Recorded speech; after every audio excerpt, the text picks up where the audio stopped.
yung time, but ngayon, na nandito ko, Astel, sobrang gagawin ko talaga yung lahat para lang mapasaya po kayo ngayon. And sana po masaya kayo at nag-enjoy kayo. Buhay pa ba mga Cebuano? 18 buhay pa? Ayan, yan yung gusto kong energy. Ha? Tissue? Ako, huwag na maasim to. Baka mamaya pag naamoy mo to, magbago yung paningin mo sa akin. Mamaya magsisi ka, pumunta ka dito. Anyways, sino dito yung nakarinig na ng mga songs ko sa EP? Taas ka ba? Sino yung mga first time lang pong mapapakinggan yung mga songs ko ng live? Live. Sino po dito yung na-curious lang at nanood kahit hindi po ako kilala? Ayun, ang dami. Hello po, ako po si Stel. Malay nyo, ako na po yung future nyo. Pinapanood nyo lang ako ngayon, malay nyo. After ilang years, sabay na tayo kumain. Hindi. Hindi. Tanong natin sa nanay ko kung okay na. Ayaw niyo sumagot. Trabaho daw muna.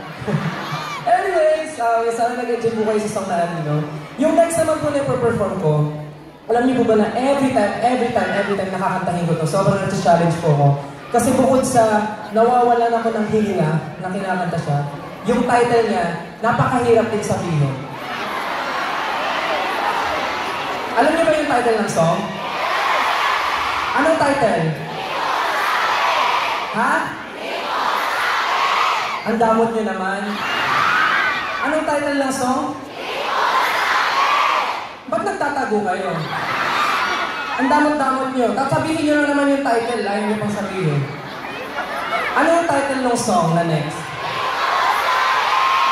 Ewan ko sa inyo, apakadadamot niyo. Joke lang. Yung song na to, sinulat to sa akin ng nag-iisang maestro, Mr. Riot Cayabyab. Sobrang happy, sobrang blessed na nabigyan ako ng ganitong klaseng kanta ni Mr. Sipa talaga. Hindi ko niya expect, kaya naman sobrang masaya ako. Di ba nasa taas pa nakaka-relate? Nakaka-relate pa kayo. Naiintindihan niyo ba ako? Ay, I love you. So, itong song na to, every time na pinaperform ko siya, kinakabahan ako. Pero, gagawin ko yung best ko para lang mag-deliver itong kanta na to para sa inyo. Okay? Ready na ba kayo for my next song? Hindi? Ready? Okay.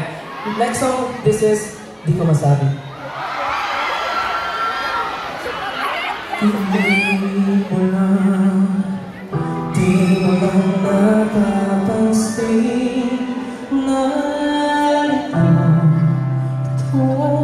kaibigan mo. Di mo nahalata